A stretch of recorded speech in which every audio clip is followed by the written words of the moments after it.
அரசியல் பக்கமே ஆர்வம் இல்லாமல் தெரிஞ்சுக்கிட்டு சினிமா மற்ற விஷயங்களில் கவனம் செலுத்திருந்த இளைஞர்களை அரசியல் ஒன்று இருக்குது வாங்கன்னு திருப்பி தமிழகத்தில் இதுவரைக்கும் இல்லாத ஓட்டுப்பதிவு 85% கொண்டு வரும்போதவே ஆல்மோஸ்ட் தெரிஞ்சு போச்சு.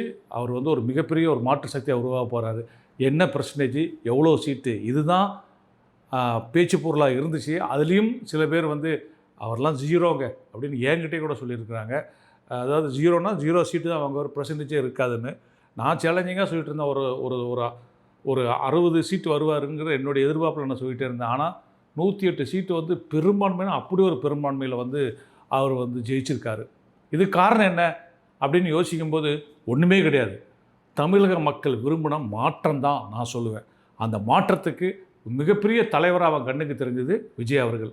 இவங்களாம் சொல்லிகிட்டு இருக்கிற மாதிரி படிக்காத பசங்க, சினிமாக்காரங்க, தற்கூரி, விசில் அடிச்சாங்க குஞ்சு, இது சினிமாவில் இருக்கிற கிரேஸில் அதெல்லாம் கிடையாதுங்க. இந்த எலெக்ஷனில் 2 பேருக்கு தான் போட்டு, ஒன்று டிவிகே, ஒன்று டிஎம்கே இப்படின்னு அவருடைய பிரச்சார உத்தியை அவர் கையில் எடுத்த உடனே மக்கள் எல்லாருமே ஆளுங்கட்சிக்கு எதிர்கட்சி இவர் தான் டிசைட் பண்ணிட்டாங்க.